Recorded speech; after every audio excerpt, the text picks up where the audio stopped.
आमचा जागरदीप.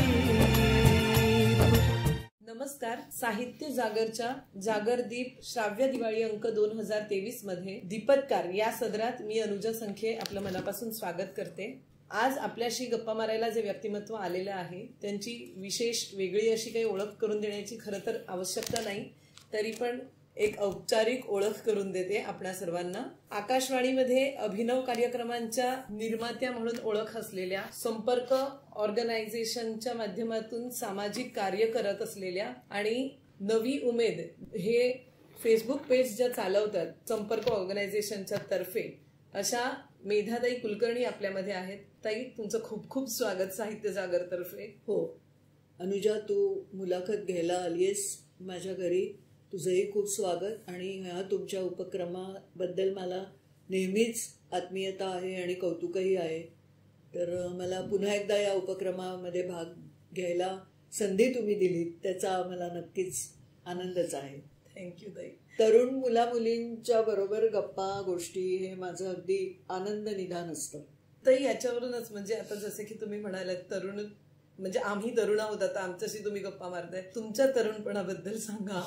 म्हणजे कसं शाळा कॉलेज असं सगळंच तुमचं म्हणजे लहानपणापासूनचं. हो, खूप खूप मस्त दिवस होते ते. आणि आत्ता जे आपल्या देशात आणि महाराष्ट्रात जे वातावरण आहे ते बघताना मी पुन्हा पुन्हा अनेकांना सांगते आणि मी लिहिलं पण असेल याबद्दल की किती चांगल्या वातावरणात आमचं भरण पोषण झालेलं आहे. वातावरण म्हणजे सांस्कृतिक वातावरण, सामाजिक वातावरण आणि एकूण समाजामध्ये सलोखा किंवा एक बंधुभाव असे हे जे शब्द आपण वापरतो ते शब्द आम्ही अनुभवलेत. म्हणजे खरं म्हणजे माझी शाळा शारदाश्रम विद्यामंदिर नावाची शाळा, साधी सुधी शाळा. आणि आई वडील हे कुठच्याही मध्यमवर्गीय आई वडिलांप्रमाणे की मुलींनी शिकावं आणि मोठं व्हावं, स्वतःच्या पायावर उभं राहावं. आणि जास्त आई वडिलांबद्दल सांगायचं म्हणजे आम्ही दोघी बहिणी मुली म्हणून त्यांनी कधीच आम्हाला वाढवलं नाही. त्या काळामध्ये सगळ्या घरांमध्ये असं नव्हतं. आजूबाजूला दिसायचं की मुली म्हणून काहीतरी वेगळी अपेक्षा किंवा वेगळं काहीतरी वागणूक दिली जायची. पण आमच्या घरात तसं अजिबात काही नव्हतं. आमच्या घरात खूप काही देव धर्म याचं पण काही अवडंबर नव्हतं. आणि वाचनाची गोडी घरातनंच लागली, संगीताची गोडी. माझी आई खूप छान गाते, शिकलेली आहे, क्लासिकल संगीताची गोडी लागली. नंतर आई आणि वडील दोघांनाही समाजभान खूप चांगलं होतं. त्यामुळे वडील काही काम करायचे. आई पण महापालिकेच्या शाळेत शिक्षिका होती, संगीत शिक्षिका. तर ती गरीब मुलांसाठी खूप धडपडायची. तर हे सगळं वळण मिळत गेलं आणि घडत गेले मी तशी. मग पुढे रुईया कॉलेज, मग तिथे पण खूप मजा. रुईया कॉलेजमध्ये वसंत बापट होते, मग पुष्पा भावे होत्या शिकवायला. आणि मग मैत्रिणी चांगल्या मिळाल्या. असं सगळीकडूनच इतकं छान एखादं रोप लावलं की त्याला खत, पाणी, माती असं सकस सगळं मिळतं ना, तसं झालं. पण ताई, मग आकाशवाणीकडचं कसं काय वळण, म्हणजे तुम्हाला आकाशवाणीमध्ये जावं असं कधी वाटलं? मग जेव्हा म्हणजे कॉलेजमध्ये असताना की नाही? अगं, आकाशवाणीत जावंसं वाटलं असं नाही. आकाशवाणी म्हणजे आकाशवाणी हा त्यावेळी आमच्या आयुष्याचा एक अविभाज्य भाग असायची. तेव्हा दूरदर्शन वगैरे नव्हतं आणि रेडिओ ऐकणं आणि पाठच असायचं. म्हणजे कोणत्या वेळी कुठला कार्यक्रम. गाण्याची आवड असल्यामुळे क्लासिकल, सुगम संगीत सगळंच, विविध भारती वगैरे. पण मी ग्रॅज्युएशन नंतर मी MA केलं. MA नंतर मी BEd केलं, कारण मला शिकवण्याची आवड होती आणि मला शिक्षिका व्हावं असं खूप वाटत होतं. पण मग BEd केल्यानंतर त्यावेळेचा काळ असा होता की सहजी जॉब, परमनंट जॉब काही कुठे मिळेना. खूप 20-25 ठिकाणी मी अर्ज केले होते, मला आठवतंय. आणि एखाद्या ठिकाणूनच बोलावणं आलं आणि तेव्हाही परमनंट जॉब मिळाला नाही. पण त्याच सुमारास ना एक जाहिरात आली होती आकाशवाणीची की शैक्षणिक कार्यक्रम करण्यासाठी ते पद होतं आणि त्यांना BEd कंपल्सरी होतं त्याच्यासाठी. तर म्हणजे मला जे शिकवावं असं की वाटत होतं, किंवा ती जी आवड होती तीही तिथे पूर्ण होणार होती, आणि शिवाय एक माध्यमाची एक ओळख होणार होती.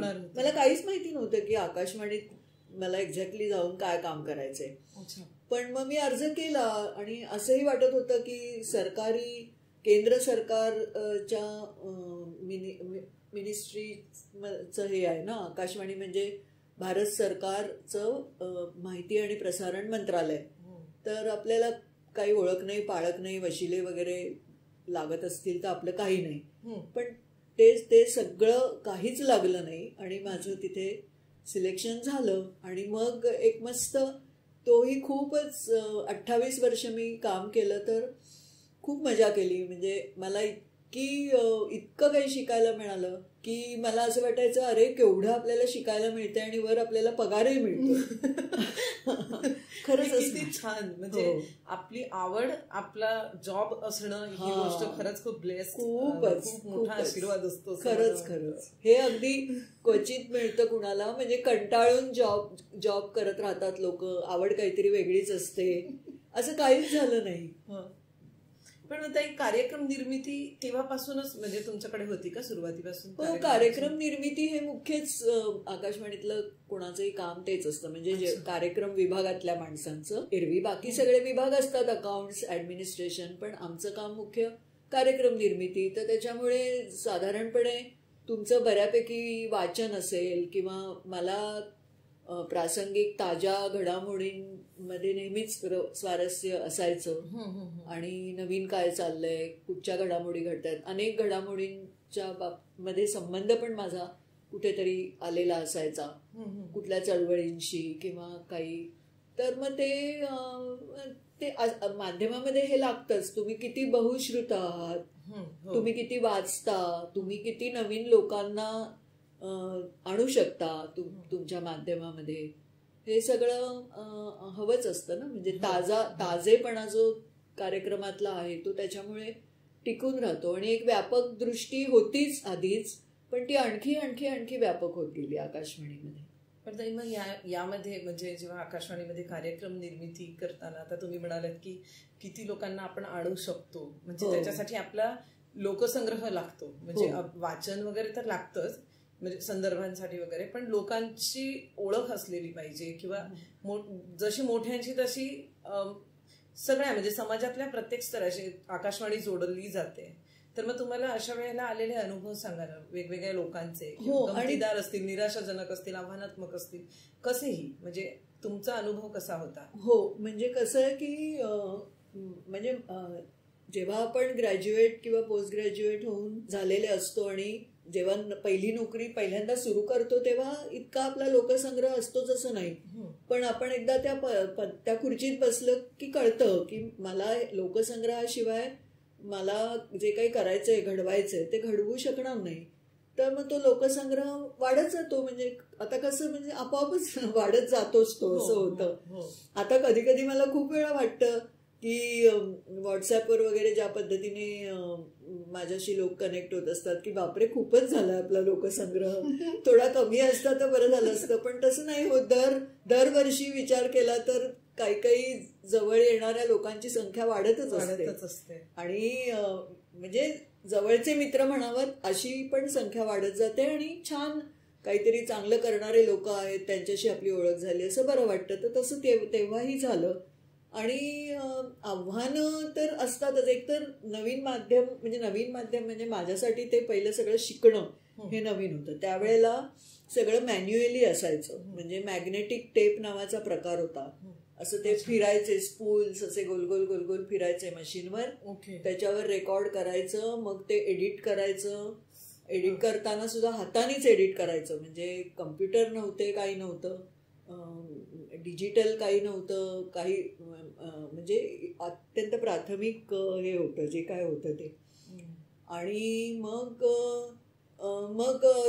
जो आपल्याला विभाग दिलाय सांभाळायला, आकाशवाणीत वेगवेगळे विभाग असतात, युववाणी, महिलांचे कार्यक्रम, किंवा शैक्षणिक माझा होता. तर मग शैक्षणिक कार्यक्रम म्हणजे शिक्षकांसाठी, विद्यार्थ्यांसाठी. मी BEd होतेच, त्यामुळे तो एक माझ्याकडे एक चांगलं म्हणजे एक पार्श्वभूमी होती. पण तरी माध्यम वेगळं ना, हे काय वर्गातलं शिकवणं नाही. तर मग ते माध्यम हळूहळू उलगडत गेलं, समजत गेलं. ते एक म्हणजे आव्हान होतं, पण ते आव्हान पेलताना पण मजा आली. असं आकाशवाणीत मला सर्वात जास्त भावली गोष्ट जी ही की मला असं लक्षात आलं की खरोखर हे आकाशवाणीचं ब्रीदवाक्य आहे, बहुजन हिताय बहुजन सुखाय.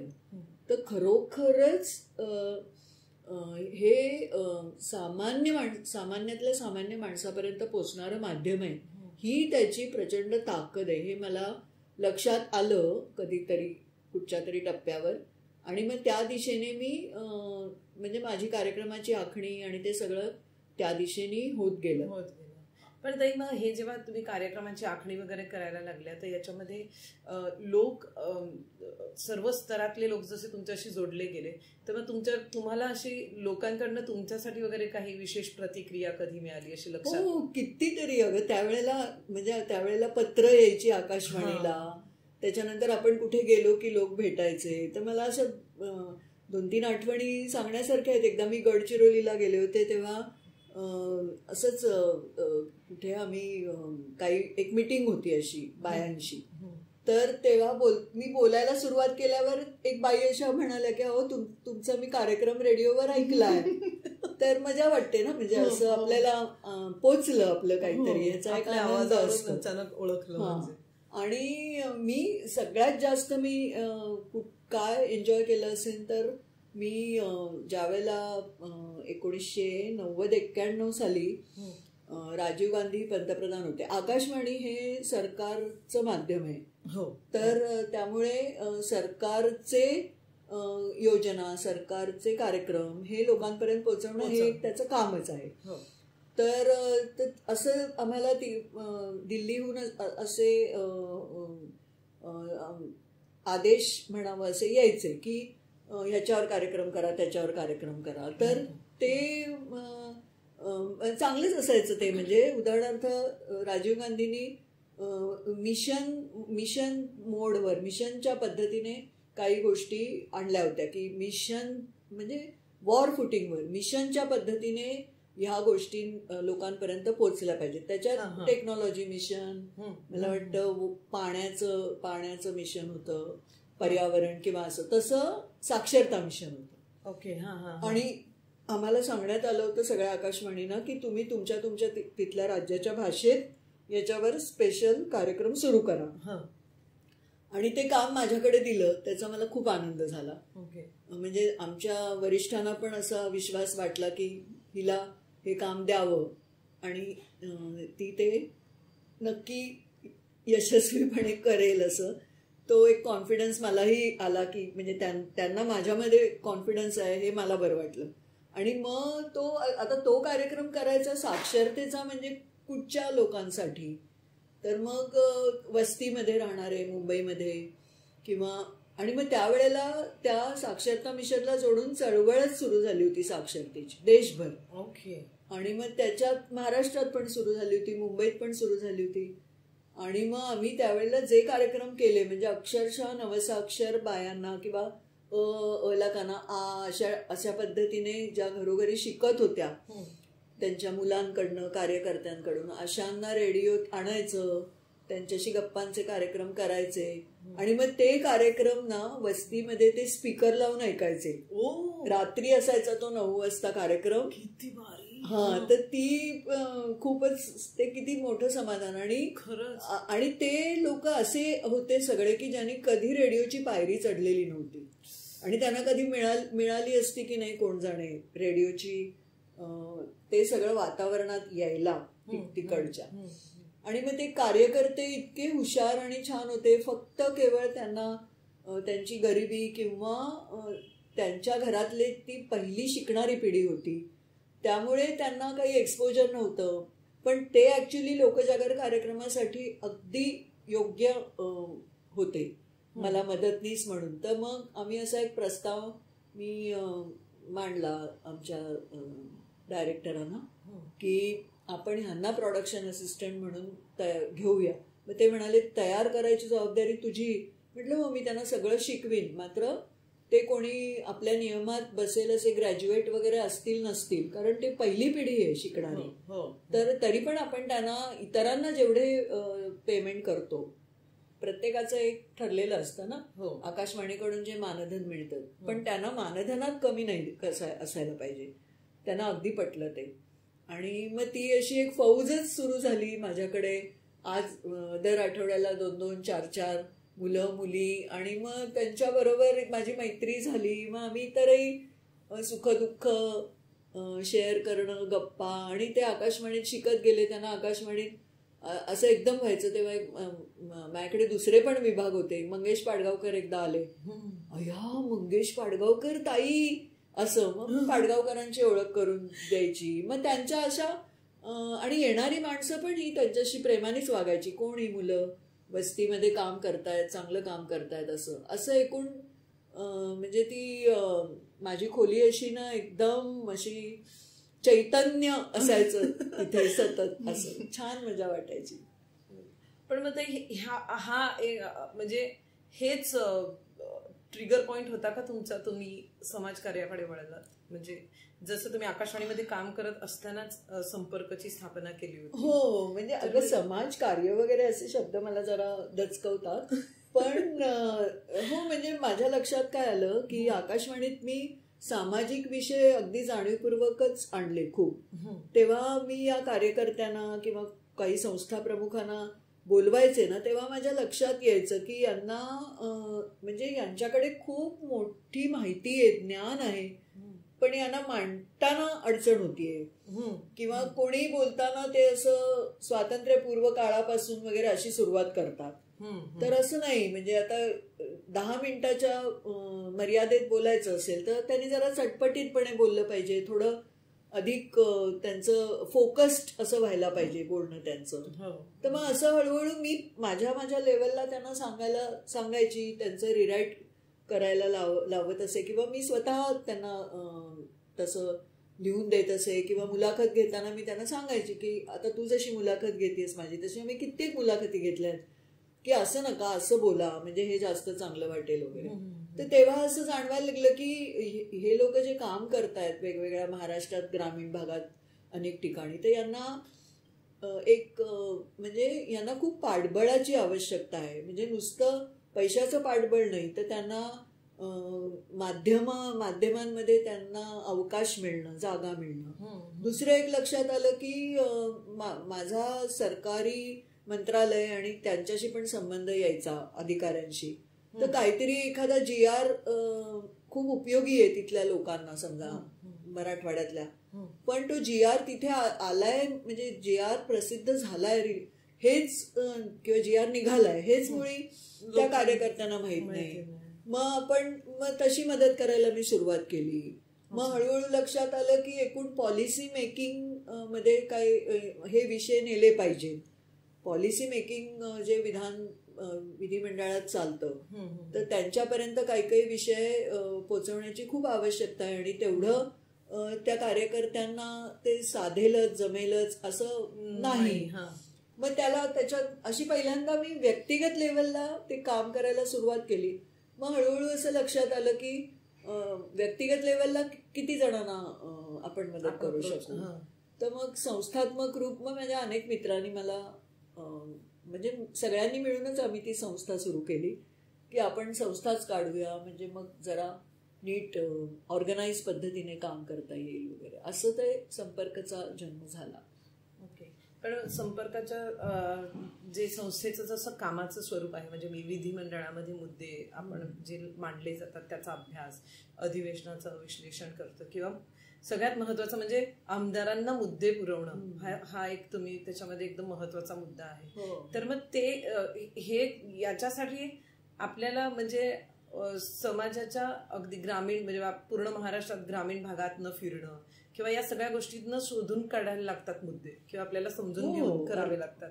तर मग हे कसं साधलं? कारण एकाच वेळी तुम्हाला सामान्य जनतेशी पण कनेक्ट राहायचंय, आणि मग पुन्हा तो एकदम वरच्या लेवलपर्यंत पोहोचवायचं पण आहे. हो, बरोबर आहे. सामान्य जनतेशी माझं म्हणणं असं आहे की सामान्य जनतेशी कनेक्ट हाच कुठल्याही गोष्टीचा पहिला पाया पाया असतो. असतो. म्हणजे सामान्य जनतेचं काय म्हणणं आहे, त्यांचं काय बिघडलेलं आहे, त्यांना काय टोचतंय बोचतंय, हे जेव्हा आपल्याला कळतं तेव्हा मग आपण त्या दिशेने विचार करतो, मग अधिक अभ्यास करतो. असं सुरू झालं आणि आमची टीम हळूहळू तयार होत गेली. आणि मला हे मुद्दामच सांगायचंय आज, म्हणजे हे खूप तू चांगलं विचारलंस मला. कारण असं की आपल्याकडे आता असं झालंय, आता बघ महाराष्ट्रामध्ये पक्ष फुटले, आमदार इकडून तिकडे गेले, असं चाललंय. किंवा एकूणच म्हणजे 5 वर्षांनी निवडणुका होतात आणि आपण असं बोलतो, साधारण मध्यमवर्गीय लोक, काय त्याच्यात काय अर्थ नाही. किंवा मत देणारे पण मत देण्याची सौजन्य पण नसतं. तर सुट्ट्या आल्या की लोक बाहेर जातात. किंवा मत कुणाला द्यायचं याबद्दल खरोखर गांभीर्याने काही अभ्यास कोणी करतं का? म्हणजे माझ्या मतावर सगळं अवलंबून आहे आणि मला माझ्या मताधिकार आपला एवढा महत्वाचा आहे, पण त्यासाठी मी अभ्यास काही करते का? आपण करतो का? की काय विचार केला पाहिजे त्याच्यासाठी कुणाला मत द्यायचं. दुसरं म्हणजे समजा मत देताना सुद्धा आपण अशी अपेक्षा करतो की यांनी आपल्यासाठी, म्हणजे आता उदाहरणार्थ आमच्या सोसायटीसाठी बाबा तू काहीतरी कर, आम्हाला रंग लावून दे. तर आपण असा कधी विचार करतो का की सार्वजनिक सुविधा काय आहेत माझ्या भोवताली, आणि त्याच्यामध्ये आमदार, खासदार किंवा नगरसेवक ह्यांची उत्तरदायित्व आहे, हे ते करण्यासाठी आपण त्यांना निवडून देतो. मग आपण ते प्रश्न कधी घेऊन जातो का? तर असं कधीच दिसत नाही. आम्ही आमदारांना भेटायला जातो तेव्हा त्यांच्या कार्यालयात भरपूर गर्दी असते, पण बहुतेक लोक काहीतरी त्यांची अनियमित कामं नियमित करून द्या, किंवा काहीतरी जरा बोला ना साहेब, तुम्ही शब्द टाकलात की ते काम होऊन जाईल, अशा खाजगी स्वतःच्या व्यक्तिगत गोष्टी घेऊनच आलेले असतात. फारच कमी लोक, कोणी क्वचितच असे दिसतात की बाबा आमच्या एरियामध्ये मुलांना खेळायला एक क्रीडांगण हवंय, त्यासाठी तुम्ही काहीतरी करा, किंवा शाळांची गुणवत्ता वाढायला पाहिजे आमच्या भागातल्या, असं कोणी हे कुणाला पडलेलं नाही. तर जितके आपण स्ववादी होत चाललेलो आहोत तितकं हे राजकारण खराब होत जाणार आहे. कारण आपलं लक्षच नाहीये. अधिवेशनं होतात, ती अधिवेशनांमध्ये काय घडतं, अधिवेशनं किती दिवस चालली पाहिजेत, त्याच्यामध्ये काय चर्चा होतात, काय झाल्या पाहिजेत, हे जोपर्यंत आपण समजून घेत नाही. त्यामुळे आम्ही जसं आमदारांच्या पर्यंत काही गोष्टी पोहोचवतो, तशा आम्ही लोकांपर्यंत पण काही गोष्टी पोहोचवण्याचा प्रयत्न करतो. की लक्ष द्या, हे आमदार, खासदार, लोकप्रतिनिधी हे आपले प्रतिनिधी आहेत. आपण ह्यांना सांगायची आहेत कामं आणि त्यांनी करायची आहेत, असं असायला पाहिजे खरं म्हणजे. म्हणजे मध्यंतरी नवी उमेदवरून आमदारांनी आपण दिलेल्या मुद्द्यांपैकी किती प्रश्न विचारले गेले या गोष्टीचा पण आपण मध्ये आढावा घेत असतो. तर त्या गोष्टीतनं म्हणजे आता मी तुला सांगू का, अंधांचे प्रश्न हे इतके असतात. आता आरोग्य, शिक्षण ह्याला इतका कमी वेळ असतो आणि इतकी कमी संख्या असते. अपंग अंधांच्या प्रश्नांचा पण आमच्याकडे रेकॉर्ड आहे. इतके कमी प्रश्न विचारले जातात आणि त्याबद्दलची पॉलिसी, मग जर तिथे वेळच नाहीये तर तुम्हाला जी आता मी तुला जशी भेटते तशी अनेक अंध संस्थांबरोबर काम करणाऱ्यांना भेटत असते. तर कितीतरी प्रश्न लक्षात येतात की हे प्रश्न आहेत आणि आपण मांडू शकतो ते प्रश्न. मग त्या प्रश्नांसाठी तशी समाजामध्ये पण जागरूकता हवी ना, की आपण निवडून दिलेला आमदार किती प्रश्न मांडतो, काय बोलतो, नक्की बोलतो का आधी तिथे, का नुसतेच फक्त भत्ते घेऊन परत येतो, असं सगळं आहे. मग ताई, म्हणजे या संपर्काच्याच कामानिमित्त तुम्ही महाराष्ट्रभर फिरला आहात, म्हणजे फिरता पण अजूनही, तर खूप तळागाळातल्या लोकांशी भेटी होतात म्हणजे मध्यंतरी तुम्ही आदिवासी पाड्यांवरती जाऊन आला होता, हो. नांदेडला वगैरे तुम्ही फिरून आलात. तर तेव्हाचा तुमचा अनुभव मला सांगा, म्हणजे तिकडच्या माणसांचा पण आणि तिकडच्या परिस्थितीचा पण, म्हणजे त्याच्यात काही फरक होतोय का किंवा असं काही? नाही, फरक तर होतोच ग. हे बघ, काही नाही केलं तरी काहीतरी बदल घडत असतातच ना, म्हणजे समाजामध्ये. पण असं आहे की आणि जेव्हा कधी जातो तेव्हा खूप बरं वाटतं. जेव्हा तुम्ही अगदी एखाद्या गावात एखाद्या पाड्यावर जाता आणि लोक तुम्हाला भेटतात, तेव्हा तुम्हाला तो एक जिवंतपणा जो तिथे असतो, आपलं शहरी सगळ्या भुजभुजाटात आणि ते अर्थात शहरात सुद्धा माझा प्रयत्न नेहमी असाच असतो की मी कुठेही, आता परवा माझ्या घरी काही रोपं लावली नवीन, तर तो आला होता, ज्याच्याकडनं रोपं घेतली तो खाली गाडीवरून फिरत असतात ना हे सगळे लोक. मग त्याला वर बोलावलं, मग तू कुठला? मग तो म्हणाला मी बिहारचा आहे. मग बिहारमध्ये कुठला? मग मी त्याला विचारलं की तिथे तू का शिकला नाहीस, तू हे काम का करतोयस? असा ही माझी एक पद्धतच आहे लोकांशी संवाद करायची. याच्यातनं खूप काही गोष्टी कळत जातात. पण गावात गेल्यावर तर खूपच आणखीच त्यांच्या जगण्याशीच थेट संबंध येतो आणि नक्कीच बदलतंय. म्हणजे उदाहरणार्थ सगळ्यात मोठी गोष्ट आज झाली आहे की शिक्षण, म्हणजे शाळा अगदी ठिकठिकाणी पोचल्या आहेत. एक मोठी गोष्ट झाली आहे. दुसरं म्हणजे मुलींचं शिक्षणाचं प्रमाण खूप वाढलंय, जे पूर्वी म्हणजे ही सगळी फळं गेल्या 70 वर्षात 47 सालापासून जेव्हा आपल्याला स्वातंत्र्य मिळाल्यानंतर जी वेगवेगळी धोरणं आखत गेली त्यावेळची सरकारं, आणि मुख्य म्हणजे जवाहरलाल नेहरू आपले पहिले पंतप्रधान होते, त्यांनी एक जे वळण लावलं की वैज्ञानिक दृष्टिकोन किंवा धर्मनिरपेक्षता किंवा शैक्षणिक संस्थांना महत्त्व दिलं गेलं पाहिजे, धरणं, या सगळ्या आपली दुष्काळ किंवा अशा काही स्थितीमध्ये धान्याचा साठा, तर अशा सगळ्या हे जे वळण लावलं त्याची फळं सगळीकडे दिसत आहेत. पण प्रत्येक काळाची वेगवेगळी आव्हानं असतात. आणि म्हणजे आता उदाहरणार्थ आदिवासींच्या मध्ये शिकल्यानंतर सुद्धा पुढे त्यांना काय, किंवा आता शिकताना सुद्धा आपल्या परिचयातलेच बरेचसे शिक्षक आहेत बघ आदिवासी भागात शिकवणारे, की त्यांना शेवटी प्रमाण भाषा आणि त्यांची बोली भाषा याची काही आव्हानं असतात.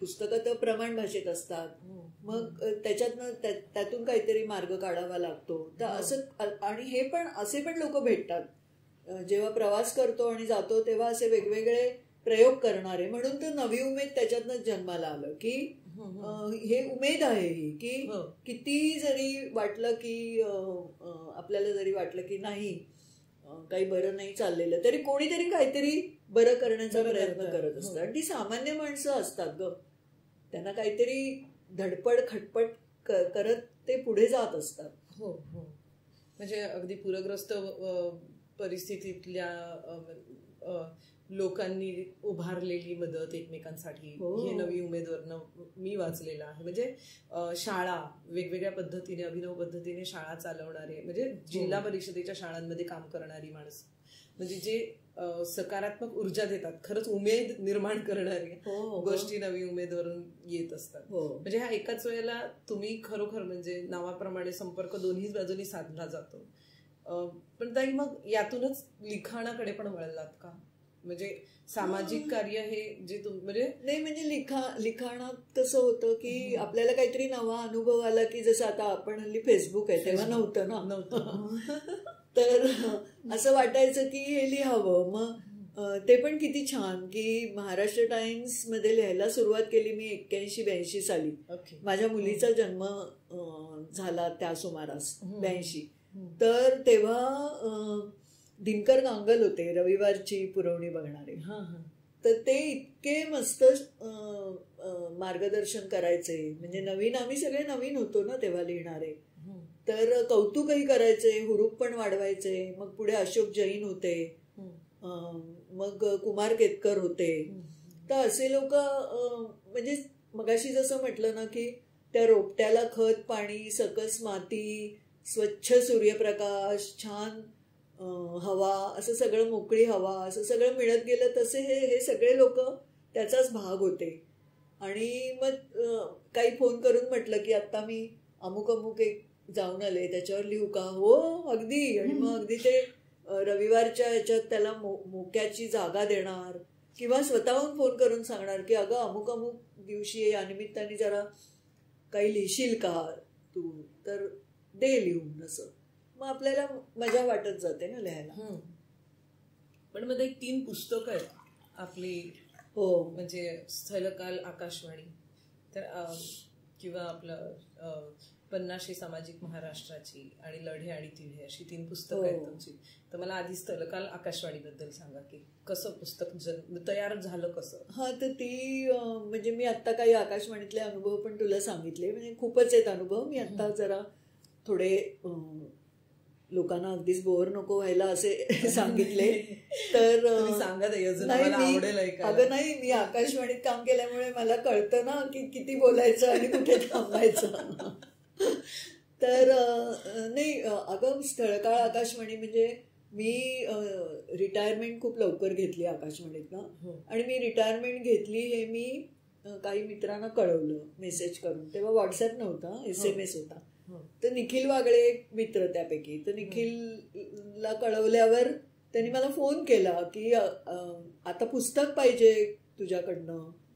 कारण म्हणजे त्याला कल्पना होती की माझ्याकडे काहीतरी असेल सांगण्यासारखं, म्हणजे त्याला माहितीच आहे ना. म्हणजे तर मग पुस्तक पाहिजे म्हटल्यावर मग मी म्हटलं अरे पण आत्ताशी अजून माझं म्हणजे मी खाली उतरतीये, तर बाहेर पडू दे मला आधी आकाशवाणीच्या, आणि मग बघू. ते 2009 सालची गोष्ट.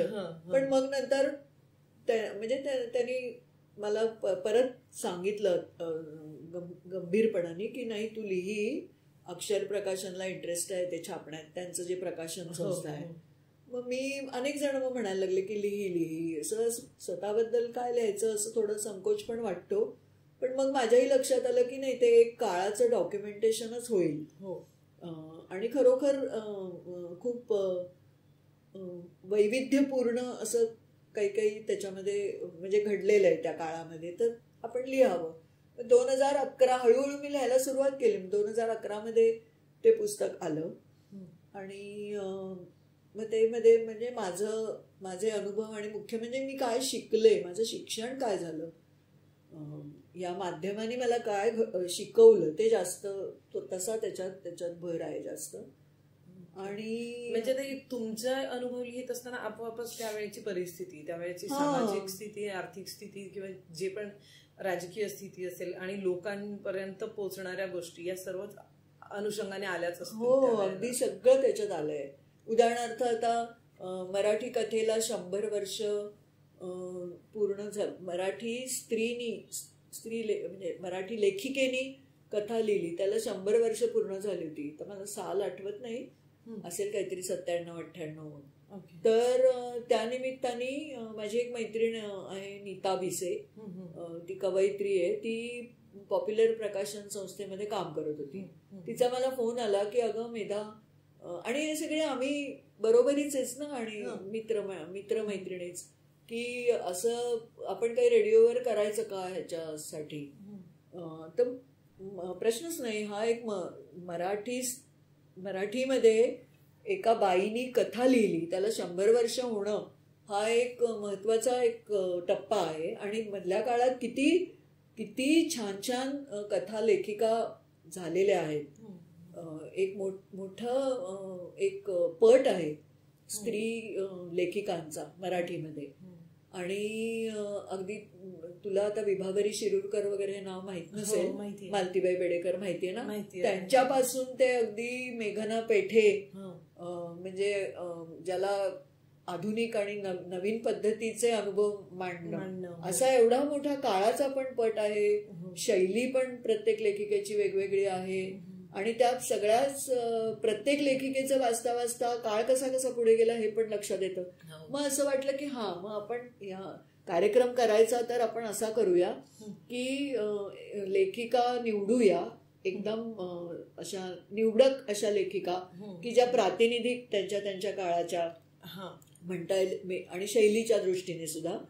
आणि मग अशा आम्ही 12-13 लेखिका निवडल्या आणि मग त्यांची एक एक कथा निवडणं हे खूप मोठं आव्हान होतं खरं.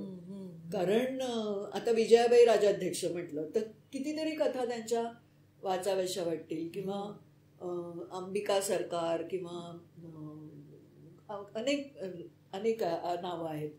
तर मग असं ठरवलं की गौरी देशपांडे म्हणजे ती सगळ्यांची तुम्हा लोकांची तर ती लाडकीच आहे, तर माझी पण म्हणजे सानिया. मग असं ठरवलं की एक कथा मंगला आठलेकर म्हणून मैत्रीण आहे, ती विल्सन कॉलेजमध्ये शिकवत होती, तिला म्हटलं की तू मदत कर ह्याच्यामध्ये निवड. मग आम्ही निवड केली एकेका कथेची आणि ती कथा अशी निवडली की ज्याच्यामध्ये त्या काळाचं प्रतिबिंब पडेल आणि त्या लेखिकेची जी सामर्थ्य आहे, लेखन सामर्थ्य, शब्दांचं शैलीचं सामर्थ्य ते पण त्याच्यात दिसेल. आणि त्या कथांचं माझ्या आकाशवाणीतल्याच सहकाऱ्यांच्याकडून अभिवाचन करून घेतलं, म्हणजे वाचन त्या सुरेख पद्धतीने वाचून घेतल्या, थोडं संगीताची जोड वगैरे देऊन. आणि अशी ती पूर्ण मालिका केली आणि तिची कथा असं त्याला नाव दिलं. आणि मग ते पुढे त्याचं पुस्तकही निघालं, त्या सगळ्या कथांचं एकत्र संग्रह पण निघाला. तर असं म्हणजे असं तू मला जो प्रश्न विचारलास की काळाचा पण त्याच्यात संदर्भ असा येत जातो. मग 50शी सामाजिक महाराष्ट्राची ही कल्पना खूप मला आता पण म्हणजे अभिनव वाटते. म्हणजे कसं की महाराष्ट्राला 50 वर्ष म्हणजे वाढदिवस झाला आणि मग त्याची आपण तो वाढदिवस आपण साजरा करतोय का असं काहीतरी मनात आलं. मग त्या पुस्तकाची कल्पना वाढदिवसच पण असं की नेहमी बघ कुठल्याही राज्याचं आता 1 मेला महाराष्ट्र दिन असतो, तर नॉर्मली काय म्हटलं जातं की हो विकास झाला महाराष्ट्राचा, मग त्याच्यामध्ये जास्त करून इन्फ्रास्ट्रक्चर, वीज पोचली लोकांपर्यंत, ते महत्वाचंच आहे सगळं, इंडस्ट्री वाढली किंवा असं सगळं जास्त विचार केला जातो. पण सामाजिक चळवळींचा मुद्दा अनेक वेळा मागेच पडतो की महाराष्ट्रामध्ये म्हणजे कुठलीही चळवळ घ्या, स्त्रियांची चळवळ, आदिवासींची, दलितांची, हे सगळं महाराष्ट्रातच घडलेलं आहे. नवनिर्माण म्हणावं असं अनेक गोष्टी महाराष्ट्रात घडल्या आहेत. मग त्याचं काहीतरी एक डॉक्युमेंटेशन व्हावं असं वाटत होतं आणि संपर्काच्या टीमनी त्याच्यात खूप चांगलं काम केलं की आम्ही मग तेव्हा सुद्धा मग आम्ही अशा 50 संस्था निवडल्या. पण 50 म्हणता त्या 60 झाल्या आणि आदिवासी, पाणी, जंगल, जमीन असं वेगवेगळ्या विषयांवर काम, ज्यांनी खरोखर सखोल काम केलंय आणि त्यांनी काहीतरी परिणाम घडवलाय, अशा संस्थांच्या केस स्टडीज आम्ही त्याच्यामध्ये केल्या. तर मग ते 50शी सामाजिक महाराष्ट्राची असं. आणि खरोखर ना महाराष्ट्रात बघ तू म्हणजे इतक्या वेगवेगळ्या विषयांवर म्हणजे पत्रकारिता ह्या विषयावर काम करणाऱ्या संस्था आहेत. पर्यावरण, तेव्हा पर्यावरण हे नवीन होतं, म्हणजे हे पुस्तक पण 2011 साली आलं आणि मग त्याच्यामुळे ना महाराष्ट्राचा एक असा पूर्ण सामाजिक आढावा असं त्या पुस्तकात आलंय. ते एक चांगलं संदर्भ पुस्तक आहे. मला वाटतं त्या पुस्तकाची 2री आवृत्ती पण निघालेली आहे.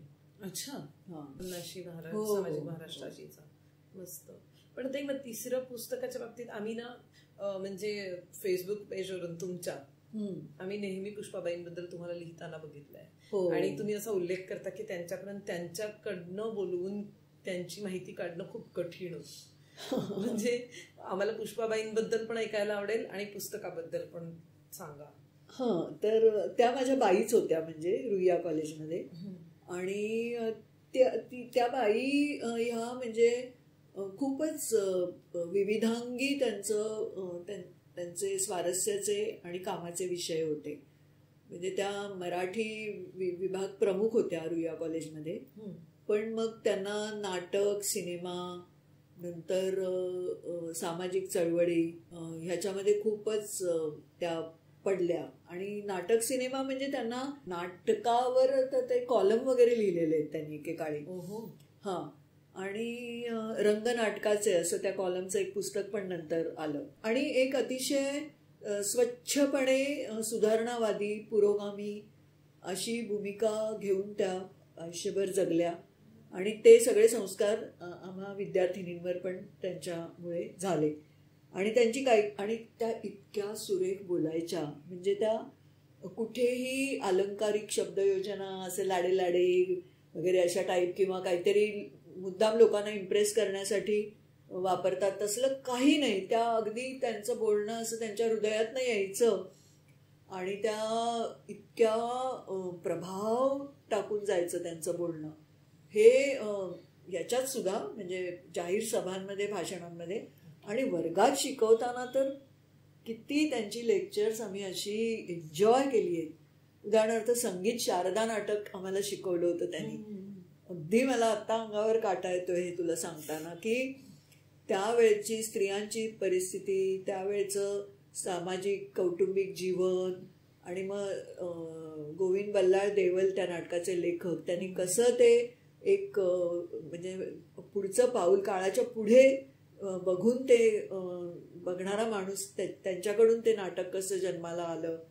आणि असं सगळं म्हणजे आता साहित्य म्हणजे हे शेवटी समाजाशी सांधा असतोच ना साहित्याचा. त्याच्यामुळे त्या शिकवताना आम्हाला सगळं असं काळाचा मोठा व्यापक असा पट उलगडून दाखवत आम्हाला त्या शिकवायच्या. ते सगळं आम्ही घेतलं, जेवढं आम्हाला झेपलं तेवढं आम्ही घेतलं. पण त्यांच्याकडे असं खूप सांगण्यासारखं होतं आणि अनेक जण त्यांच्या मागे लागले होते की अनेक प्रकाशक, निखिल सुद्धा, की पुष्पाबाई तुम्ही पुस्तक लिहा. पण त्यांचा काही तो पिंड नव्हता की सगळं लिहित बसतील आणि असं.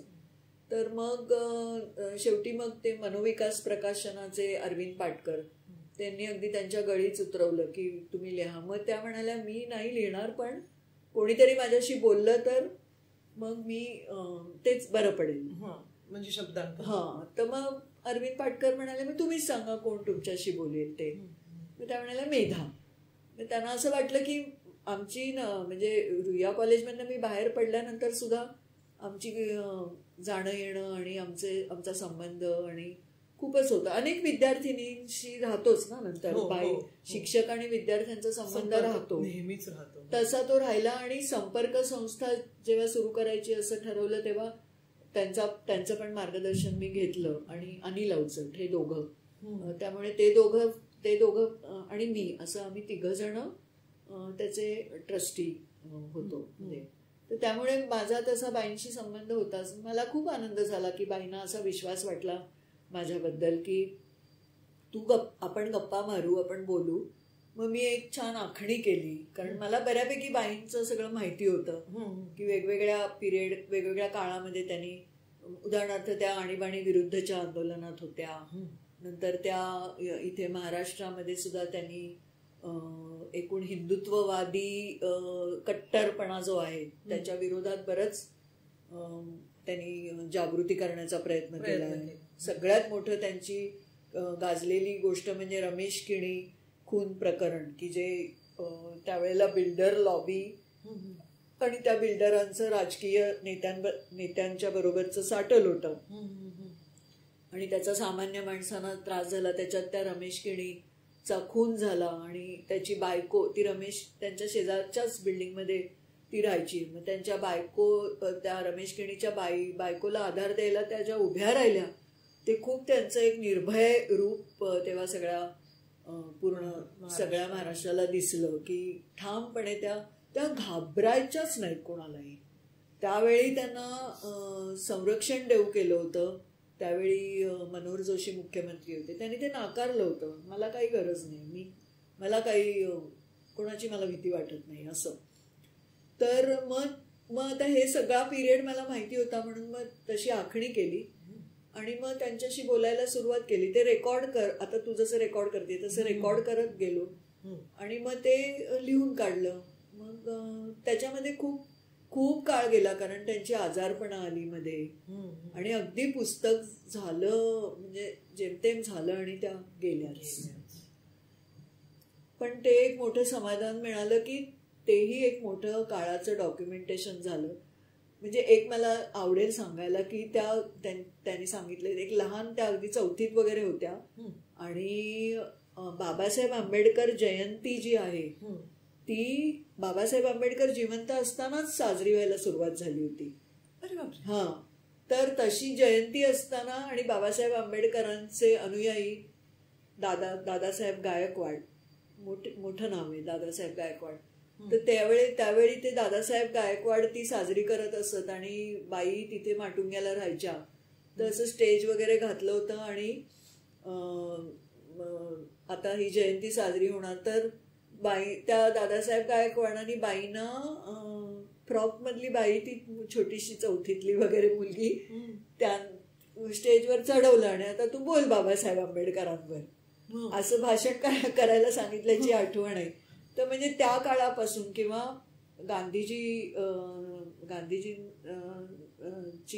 गांधीजींचा खून झाला दिल्लीमध्ये, त्यावेळेला हिंदू कॉलनीत काही लोकांनी पेढे वाटले होते.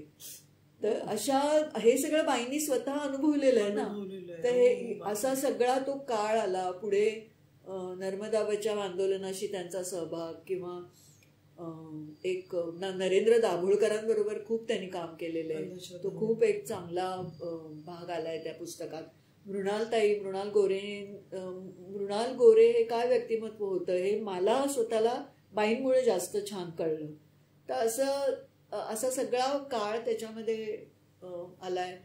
त्या प्राध्यापक होत्या, तर त्यामुळे एकूण अभ्यासक्रम कसा असायला पाहिजे, किंवा त्यांनी इथे स्त्री अभ्यास, विद्यापीठांमध्ये स्त्री अभ्यास अशी शाखा निर्माण करण्याचा प्रयत्न केला. ते काय केलं, स्त्रियांच्या चळवळीबद्दलचं त्यांची मतं, असं खूप व्यापक विषय आहेत त्या पुस्तकामध्ये. आणि त्या लढाऊ होत्या, आणि अनेक लढ्यांमध्ये त्यांचा भाग असल्यामुळे लढे आणि तिढे असं पुस्तकाला नाव दिले. छान झालंय ते पुस्तक. आणि ते पुस्तक वाचून म्हणजे मला समाधान हे की मी ते करू शकले. आणि ते पुस्तक आल्यावर ना, त्याची पण मला वाटतं दुसरी आवृत्ती आली. ते पुस्तक आल्यावर मला अनेक तरुण मुलामुलींचे फोन आले. पुस्तक वाचलं, आणि आम्हाला पुष्पा भावेंबद्दल एवढं काही माहितीच नव्हतं, किंवा त्या काळाबद्दल. तर मला खूप छान, जेव्हा कधी तरुण मुलं मुली असं काहीतरी दाद देतात ना, तेव्हा ते छान वाटतं.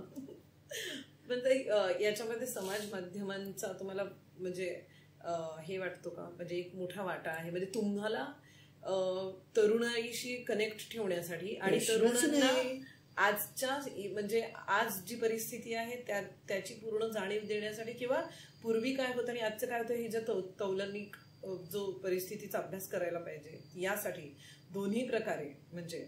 अगं हो, प्रश्नच नाही. म्हणजे काय की एक तर म्हणजे बघ ना, आता तू आणि मी कशा भेटलो ना. तू जर तिथे काही लिहिलंच नसतंस, आणि मी जर तुला काही त्याच्यावर रिस्पॉन्ड केलंच नसतं, तर आपली कुठे भेट झाली असती. अशा कित्येक मोठं मैत्र घडलेलं आहे त्या मंचावरून, समाज माध्यमी मंचावरून. आणि ते माध्यम आहे ना, शेवटी ते आपल्या वापरण्यावर आहे ना. हो, आपण ते कुणाला शिव्या द्यायला वापरतो का, आपण ते काहीतरी आपले मनातलं काहीतरी सांगायला, किंवा एखादं कुणाला प्रेरित करायला वापरतो, हे किंवा कुणाचं कौतुक करायला वापरतो, कुणाला हुरूप आणण्यासाठी वापरतो, असं आहेच ना शेवटी. म्हणजे मी जेव्हा तुमच्याबद्दल म्हणजे तुमची वॉल चाळते, फेसबुक भिंत बघते, तेव्हा त्याच्यावरती आजकालचे जे सामाजिक मुद्दे आहेत त्याच्यावरती तुम्ही खूप सडेतोडपणे लिहित असता. म्हणजे मी मध्ये बघितलंय की नुसतं आपण प्रवास करतो तर प्रवासामध्ये शौचालयांचा आलेला प्रश्न असेल, म्हणजे तो काही तुमचा त्यावेळेच्या कार्यक्रमाचा मुद्दा नव्हता, पण तो प्रवासामध्ये आलेला खूप महत्वाचा कळीचा मुद्दा होता, तो येतो तुमच्या लिखाणामध्ये. किंवा मग आताचे जे धार्मिक कट्टरवाद हो. जो यायला लागलेला आहे लोकांमध्ये, जो छोट्या छोट्या गोष्टीतून दिसतो. म्हणजे तुम्ही एखाद्या मॉर्निंग वॉकला जाता आणि जावेद अख्तरांबद्दल फक्त लिहिता आणि मग तुम्हाला लोक ट्रोल करतात. तर हे जे अनुभव आहेत ते या अनुभवांवरती व्यक्त होणं किती गरजेचं वाटतं तुम्हाला समाज माध्यमांच्या वरून? म्हणजे कधी कधी असं वाटतं की हे व्यर्थ आहे की काय आपण लिहितोय ते, पण लिहिल्या वाचून राहत नाही असं पण असतं. पण अगदीच व्यर्थ मला वाटतं काहीच असं अगदी व्यर्थ नसतं. कारण एक तर असं आहे की म्हणजे आपण ट्रोल वगैरे ठीक आहे, ते तर आता आपल्या पार्ट ऑफ लाईफ झाल्यासारखं झालंय. जावेद अख्तर असं नाव वाचल्यावरच काही लोकांना त्रास होतो, त्याचं काय करणार ना. पण नाही, पण असं आहे ना की असे पण खूप लोक असतात की ज्यांना ते वाचायचं असतं आणि मग ते तुमच्याशी कनेक्ट होतात आणि मग मजा येते. मग आपले आणि शेवटी समविचारी माणसांमध्येच आपण रमतो. म्हणजे आपल्याला असं खूप मोकळेपणाने बोलता येईल, वागता येईल अशी मित्रमंडळी आपल्याला हवीच असतात ना. तर ती तिथून मिळतात आणि त्याच्यामुळे ते म्हणजे जिथपर्यंत जमतंय तिथपर्यंत लिहित राहावं. ते तुमच्या व्यक्तिमत्वाची एक दुसरी बाजू समाज माध्यमावर मला जी खूप खूप आपली वाटली ते म्हणजे वृद्धांचं पालकत्व. हा जो तुम्ही समूह सुरू केला, तर त्या समूहाची प्रेरणा आणि त्याची गोष्ट सांगा. म्हणजे अगदी गोष्टच सांगा ती. म्हणजे ती गोष्ट क्यूट आहे. हो, म्हणजे ते आई आणि नाना, माझे आई वडील, हे त्या गोष्टीचे नायक आहेत आणि मी सहनायिका असेल. पण असं झालं की म्हणजे खरोखर असं बघ असतं की आपण तरुण असतो ना, तेव्हा आपल्याला काहीही भानच नसतं की कधीतरी आई वडील आपले वृद्ध होतील. आणि आता तर मी सुद्धा वृद्धच झालीये म्हणायचं. तर आई वडील वृद्ध होतील, त्यांचं आपल्याला काहीतरी बघायला लागेल. फार तर बघायला लागेल म्हणजे काय लागेल तर त्यांना डॉक्टरांकडे घेऊन जावं लागेल किंवा स्वयंपाक पाणी त्यांचे पदार्थ त्यांना करून घ्यायला लागतील, औषधं द्यावी लागतील, काही थोडी सेवा करावी लागेल. ह्या पलीकडे आपल्याला काही भान नसतं. पण प्रत्यक्ष त्याच्यात पडल्यावर म्हणजे खरोखर डिमेन्शिया किंवा पार्किन्सन सारख्या आजारांचं आज प्रमाण वाढलंय. माझ्या वडिलांना डिमेन्शिया होता आणि एकूणच आणि आई वडील थकत जातात आणि मग त्यांचा जसजसा सक्रियता कमी कमी होत जाते त्यांची, तसतसं त्यांची मनं पण सांभाळायची गरज निर्माण होते. तर आता मलाही जाणवतं ते की माझी सक्रियता आता मी जाऊ शकते तिथपर्यंत ठीक आहे. मला खूप हुरूप येतो कुठे बीडला, आता मला बीडला जायचंय या महिना अखेरीस, तर मला खूप आनंद वाटतो आतून. पण समजा मी ते नाही करू शकले माझ्या शारीरिक कुठच्या अडचणीमुळे तर मानसिक त्रास होईलच ना त्याचा. तर तसं पण त्यांनी एकेकाळी कर्तृत्व गाजवणारे असतात ते लोक आणि मग त्यांना तर ह्याचं कुठलंही ट्रेनिंग आपल्याकडे नाही किंवा अशा ट्रेनिंगची गरज आहे असं काहीही विषय नाही. तर मला जसजसं ते असं रिअलाइज होत गेलं, अरेच्या मी आज स्वयंपाक केला आणि जेवायला बसल्यावर आई म्हणाली की काय हे किती अळणी झालंय, काही मीठ घातलं नाहीये कशात. अगं आई घातलंय पण तिला आता वाटतंय की नाही घातलंय. मग दुसऱ्या दिवशी मी जरा काळजीपूर्वक स्वयंपाक केला तर म्हणाली किती खारट झालंय. तर अशा गोष्टी मग मी लिहायला लागले फेसबुकवर की, आणि मी त्याला एक हॅशटॅग दिला वृद्धांचं पालकत्व, कारण मी पालक होते ना असं. मग मी तसं काही लिहिलं की मग खाली माझे मित्रमैत्रिणी स्वतःच्या घरचे अनुभव लिहायचे. आपण लिहितोच ना, माझ्या घरी असं झालं, माझी सासू असं म्हणाली किंवा माझे सासरे किंवा काय असं, माझे आजोबा, असं ते होत गेलं. किंवा आमचे नानांचं तर खूपच काय काय असं असायचं. किंवा कधी इडली केली, आठवड्यातनं एकदा इडली असतेच, तर इडली केली की वा इडली म्हणजे पहिल्यांदाच खाल्ल्यासारखं असं. मग मी हे असं सगळं लिहायला सुरुवात केली. मग ते आणि काही गंभीर पण गोष्टी होत्या की मला पण आपल्याला ताण येतो या सगळ्याचा आणि कोणी रिलीफ दिला तर बरं. आता माझ्याकडे मी आणि माझी बहीण आम्ही दोघींनी मिळून सांभाळल्यामुळे रिलीफ मिळत गेला, पण नाही अनेक जण असे आहेत की ज्यांना नाही कोणी रिलीफ मिळत. तर असे खूप प्रश्न आले. मग कोविडमध्ये ते जास्त जाणवलं की खूपच वृद्ध मंडळींची एक कुचंबणा आणि कोंडी होतीये. येणं जाणं बंद झालंय, बाहेरचं कोणी येत नाहीये आणि काय. तर मग त्यावेळेला आणि एक माझे मित्र आहेत सतीश तांबे, फेसबुकवरचं लोकप्रिय व्यक्तिमत्व आहे आणि एक उत्तम कथालेखक, मराठीतला ज्येष्ठ कथालेखक. तो कधीतरी मला म्हणाला होता की मेधा ह्याचा एक ग्रुप करावा असं वाटतं, आणि आणखी पण काही जण म्हणत होते. मग मला वाटलं की आवश्यकता आहे अशा ग्रुपची. मग माधवी कुलकर्णी ही माझी जवळची मैत्रीण आहे. ती मी जशी आकाशवाणीत तशी ती दूरदर्शनला होती, आणि तिचं ती आणि मी खूप आम्ही असं शेअर करायचो एकमेकांचे अनुभव. तर मग म्हटलं की तिला पण म्हटलं आपण करूया का असं सुरू, आणि असं तो आम्ही सुरू केला. आणि त्याचा मुख्य उद्देश हा आहे की पालकत्वाबद्दल बोललं जावं, वृद्धत्वाबद्दल नको. तर पालकत्व करताना काही टिप्स मिळतात का, अनुभव शेअर केले तर बरं वाटतं, किंवा काही मार्ग काढता आला कुणाला, की जे ताण येतात ते त्याच्यातनं कसा दिलासा मिळवायचा, अशा पद्धतीचं. आणि खूप छान त्याच्यामध्ये असे वृद्ध म्हणजे 80च्या घरातल्या वगैरे काही काही इतकं छान लिहितात की मी कशी, म्हणजे दोन्ही बाजूनी आहे. म्हणजे ते वृद्ध पण लिहितात, तू वाचत असशील की आम्ही आमच्याकडून कमीत कमी कसा त्रास होईल असं आम्ही बघतो. आणि काही वेळेला तर खडाजंगी पण चालतेच. म्हणजे वृद्ध मंडळी अगदीच बोट मोडतात तरुण पिढीच्या नावानी, आणि मग लगेच तरुण पिढी तलवार घेऊनच येते तिकडे लगेच त्यांना उत्तर द्यायला.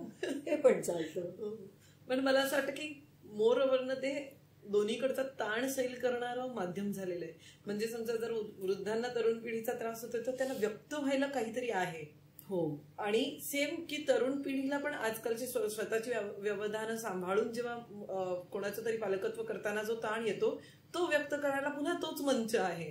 त्यामुळे माझ्यासारख्या मधल्या व्यक्तीला दोन्ही पण कळतंय की माझं भविष्य काय असणार आहे, किंवा माझ्यावर जबाबदारी आली तर काय असणार. असं खूप जण म्हणतात हा ते वाचताना, की मला कळतंय की माझे आई वडील वृद्ध होतील तेव्हा मला काय करायला लागणार आहे, आणि आपल्या स्वतःच्या वृद्धत्वाची तयारी काय करावी लागणार आहे.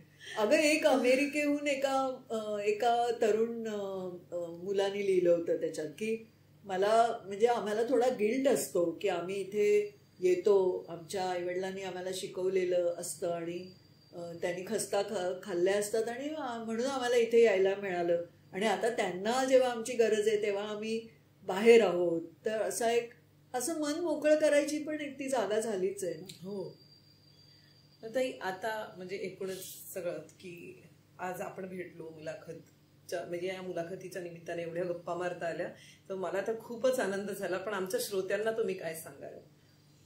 अगं काय नाही, मी तुमची मैत्रीणच आहे. आणि आकाशवाणीत मला आठवतंय की आकाशवाणीत गेल्यामुळे ना मला अंधपणाचा काय गांभीर्य असतं ते जास्त कळलं. कारण आकाशवाणी अगदी आवर्जून अंध व्यक्ती ऐकायच्या आमचे श्रोते, आणि ते पत्र लिहायचे आणि त्याच्यात उल्लेख करायचे की आम्हाला दुसरं करमणुकीचं काहीच साधन नाही आणि आम्ही हे ऐकतो. त्यामुळे ते पहिलं भाग मला खरं तिथे आलं ते. आणि अगदी पूर्वी कधीतरी मी लेखनिक म्हणून थोडंफार असं केलेलं आहे, अंध मुलांना परीक्षेला लेखनिक वगैरे. पण नंतर मला ती जाणीव झाली जास्त, आणि तेव्हापासून ती जाणीव आहे, ती वाढतेच आहे. आणि माझे अनेक मित्रमैत्रिणी आहेत की जे अशा वेगवेगळ्या संस्थांशी जोडले गेलेत. मी पण आहे अशी संस्थांशी जोडली गेलेली. आणि उलट मला खूप छान वाटतंय की तू आज आलीस आणि आपण समोरासमोर बसून गप्पा मारल्या. आणि एक मला सांगायचं आहे, ऑडिओ हे माध्यम माझं खूप लाडकं आवडीचं आहे. कारण मी आकाशवाणीमुळे म्हणजे आकाशवाणी हे ऑडिओज फक्त असल्यामुळे मला शब्दाची पॉवर काय आहे, बोलल्या गेलेल्या शब्दाची ते समजतं. त्यामुळे आणि तेच तुमचंही माध्यम तेच आहे. त्यामुळे आपण तो एक धागा आहेच ना आपल्याला जोडणारा. ताई, तुमच्याशी बोलून खरंच खूप मस्त वाटलं, खूप भारी फिलिंग आलं आणि मला खात्री आहे की श्रोत्यांना पण नक्कीच आवडलं असेल. तर ताई, खूप खूप धन्यवाद आज वेळ दिल्याबद्दल. हो, मला खूप मस्त वाटलं. आपण असंच राहूया एकमेकांशी जोडलेलं. नक्कीच. तुमचा जागरदी